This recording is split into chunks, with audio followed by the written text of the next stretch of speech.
दीजिएगा, हनुमान का एक स्मरण, पंचमुखी हनुमान का एक भाव।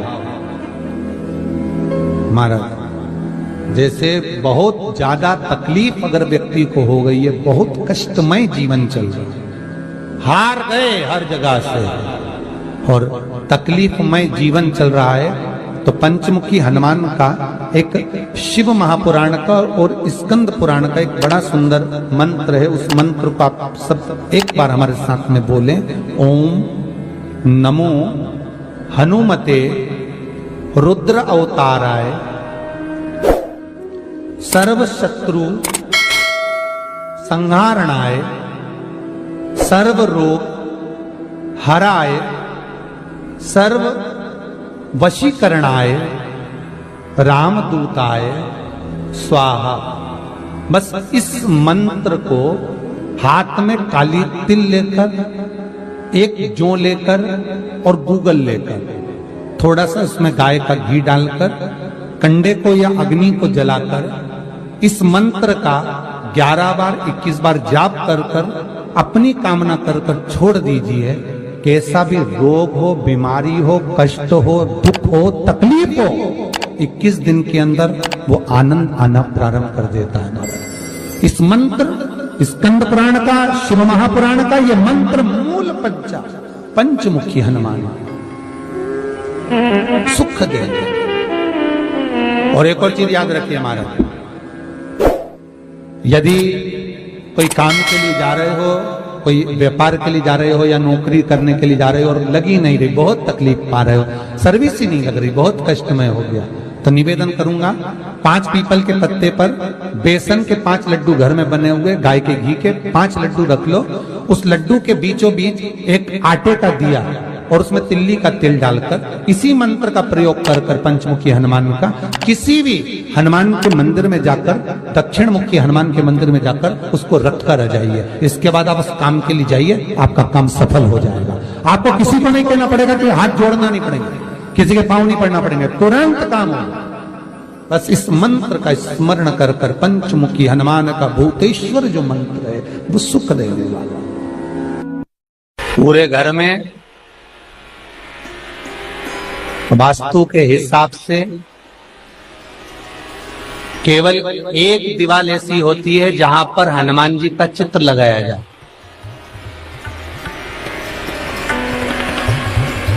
चाहे तुम पर्वत उठाने वाला चित्र लगाओ हनुमान जी का, चाहे बैठे हुए लगाओ, चाहे रामायण पढ़ने वाला लगाओ, चाहे लंका दहन करने वाला लगाओ, चाहे राम नाम जपने वाला लगाओ, चाहे लक्ष्मण को संजीवनी देने वाला लगाओ, चाहे मौन मुद्रा में लगा दो, चाहे स्तुति में लगा दो, चाहे भजन में लगा दो। हनुमान जी का कोई भी चित्र लगता है तो ना पूरब में लगेगा, ना पश्चिम में लगेगा, ना दक्षिण में लगेगा। हनुमान जी का अगर चित्र लगता है तो उत्तर की दीवार में दक्षिण को देखते हुए लगता है, केवल एक ही स्थान।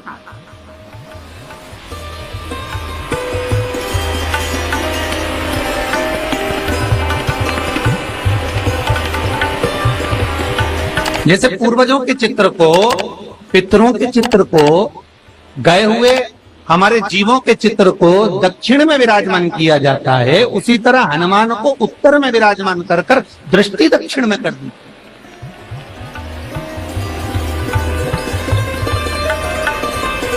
घर में हनुमान जी के जितने फोटो होते हैं उसको केवल दक्षिण दिशा में लगा, उत्तर दिशा में लगा बिठाते थे, और दक्षिण की ओर उनकी दृष्टि होना चाहिए, दक्षिण की ओर उनका मुख होना चाहिए। क्यों महाराज? अगर व्यक्ति के जीवन में कोई बीमारी आने वाली है, व्यक्ति के जीवन में कोई रोग आने वाला है, व्यक्ति के जीवन में अगर कोई कष्ट आने वाला है, व्यक्ति के जीवन में अगर कोई परेशानी आने वाली है, व्यक्ति के जीवन में कोई एक्सीडेंट का योग भी बनने वाला है, तो शास्त्र कहता है वो दिशा दक्षिण से ही बनता है।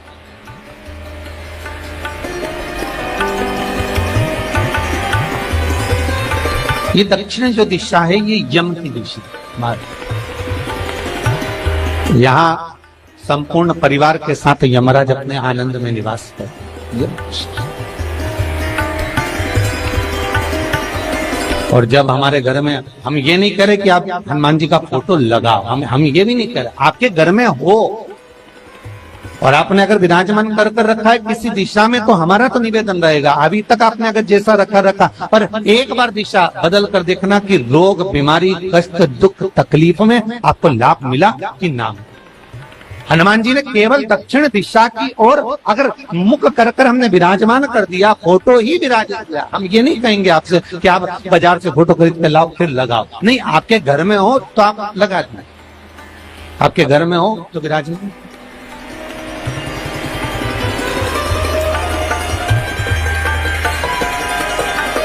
अच्छा, कितनी विपरीतता है वो भी आप जरा जानिएगा महाराज, कि शंकर भगवान के ऊपर जो जल चढ़ाया जाता है उसकी जलाधारी उत्तर में जाती है महाराज। भगवान शिव का जो जल जा रहा है वो उत्तर की ओर जा, और हनुमान जी को उत्तर में विराजमान कर मुख दक्षिण की ओर कर दिया। क्यों? प्रबल दिशाओं में उत्तर और दक्षिण महाराज, ये जो दो दिशाएं, इनको साधने के लिए कोई देवता आगे नहीं। अगर इन दिशाओं को कोई साधने वाला है तो केवल एक देवाधिदेव महादेव ही हो सकता। काल का हरण करने वाला वो महान काल ही हो सकता। शंकर का ही एक अवतार है हनुमान जी महाराज, रुद्र अवतार महाराज। हनुमान जी से कहा तुम दक्षिण की ओर दिशा पर संभालिए। शिव जी कहते हैं मेरा जल जब उत्तर की ओर जाएगा तो इस दिशा को मैं संभाल, चिंता ना करिए। जो स्मरण करने वाला होता है, भजन करने वाला होता है, कीर्तन करने वाला होता है, नाम जाप करने वाला होता है, उसका भी शास्त्र विधान कहता है, उसका भी व्याख्यान वर्णन करता है कि जैसे एक दिशा के रूप में हनुमान जी महाराज को विराजमान कर दक्षिण की दिशा पर हम विजय, अर्थात रोग पर, बीमारी पर, कष्ट पर, तकलीफ पर हम विजय प्राप्त कर सकते। ऐसा नहीं कि ऐसा कोई रोग नहीं जिसकी दवा नहीं है, पर जब तक भगवान की कृपा नहीं होगी तब तक कोई औषधि मिल सकती नहीं, कुछ प्राप्त नहीं हो सकता। जब भगवान करुणा करते हैं तो आप रूप कुछ ना कुछ सुख की अनुभूति हो जाती है, अपने आप सुख का भान हो जाता है। तो जैसे दक्षिण का जो स्वामी तत्व है, दक्षिण पर जो दृष्टि देने वाला श्री हनुमान जी महाराज है, इसलिए हनुमान जी को उत्तर की दीवार पर विराजमान कर उनका मुख दक्षिण की ओर रखा जाता है। वास्तु शास्त्र के हिसाब से, वास्तु नियमों के हिसाब से सारे फोटो कहीं पर भी लगा सकते हो, पर हनुमान जी का अगर फोटो तुम्हारे घर में है, हनुमान जी अगर तुम्हारे घर में विराजमान है, हनुमान जी का चित्र तुम्हारे घर में विराजमान है, तो उसका मुख दक्षिण का होगा, तो रोग, बीमारी, तकलीफ, कष्ट ये सब दूर हटते।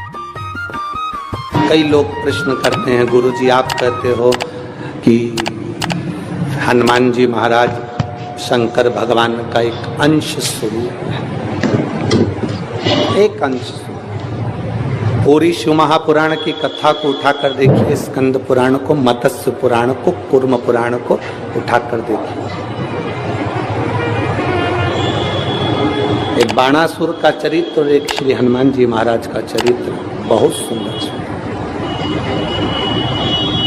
शिव का एक अंश माता अंजना के तप साधना से शिव की प्रागट्यता और शंकर भगवान की प्रागट्यता से शंकर का स्वरूप प्रकट हो। इसीलिए तो कहते हैं शंकर सुमन केसरी।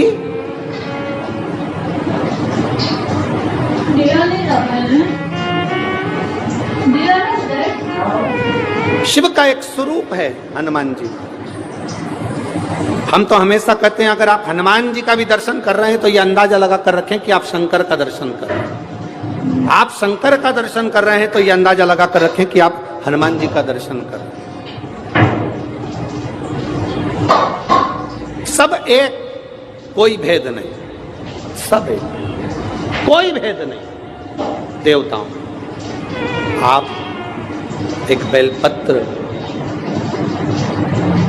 जैसे आप एक बेलपत्र कि ये दो जो पत्तियां होती हैं, जरा ध्यान देंगे, ये दो जो पत्ती नीचे की रहती है बेलपत्र, आगे का भाग एक बेलपत्र और नीचे की जो ये दो पत्तियां होती हैं, इन दो पत्तियों के ऊपर एक एक शमी पत्र। ये दो जो पत्तियां हैं, इन पत्तियों के ऊपर एक एक शमी पत्र। और लाल चंदन ये रखकर कितना भी रोगीला व्यक्ति हो, रोग से ग्रसित व्यक्ति हो, जिंदगी में कितना ही दुख पड़ रहा हो, बेलपत्र की ये दोनों पत्ती जिसके ऊपर शमी पत्र रखकर, लाल चंदन रखकर श्री हनुमान जी महाराज और हनुमान जी महाराज के तीसरे नंबर के भाई श्री गतिमान जी। हनुमान जी कितने भाई हैं? 6। उसमें हनुमान, रतिमान, प्रतिमान, मतिमान, गतिमान, तो जो नीचे के क्रम में आते हैं श्री गतिमान जी, उन गतिमान जी और हनुमान जी का नाम लेकर जो शिवलिंग के ऊपर समर्पित कर देता है, रोग का निवारण होता ही है, रोग मुक्ति होती है। मंगल का प्रदोष निकाल कर रख लो कि मंगल का प्रदोष इस दिन पड़ रहा है, मंगल की त्रयोदशी तिथि पड़ रही है, प्रदोष व्रत मंगलवार का पड़ रहा है। और जिन लड़का लड़की को मंगल होते हैं, जिन कन्या और वर को मंगल होते हैं, केवल शंकर भगवान के मंदिर में जाकर चौमुखी दिया, 4 बत्ती का दिया आटे का, उसमें घी डालकर लड़की शंकर भगवान के मंदिर में मात्र 7 बार शंकर पे से उतार कर 3 बार स्वतः उतार कर शिव के मंदिर में रख देती है, उसका मंगल आड़े आता ही नहीं है, मंगल नहीं आता सामने। मंगल प्रदोष व्रत का इतना महत्व है महाराज। जब जिस महीने में जो प्रदोष पड़ा करे, जब प्रदोष पड़े, बन सके 1 बेलपत्र, बन सके 5 बेलपत्र, शमी पत्र, हरे मूंग,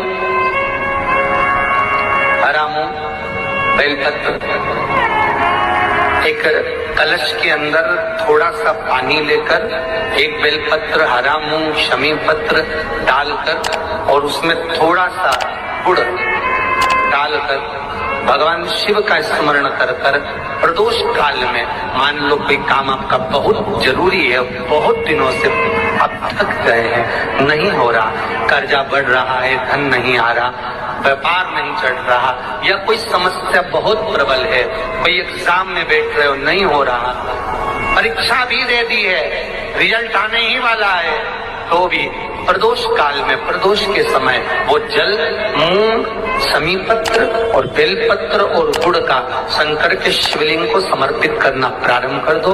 2 या 3 प्रदोष करोगे, बाबा आपकी मनोकामना शीघ्र पूर्ण कर देगा। शंकर भगवान पर चढ़े हुए जल जब नीचे की ओर आता है, जिस जगह पर जल गिरता है, उस जगह पर मात्र 1 दुर्वा प्रदोष के दिन अपनी कामना कर कर इस शरीर के सुख के लिए शंकर भगवान के जल गिरने वाले स्थान के पास में अवधूतेश्वर महादेव के नाम से रख दी जाती है, तो जिंदगी में कभी बड़ी बीमारी नहीं आती। उसी तरह जिससे रोग को समाप्त करने के लिए दुर्वा का प्रयोग किया जाता है।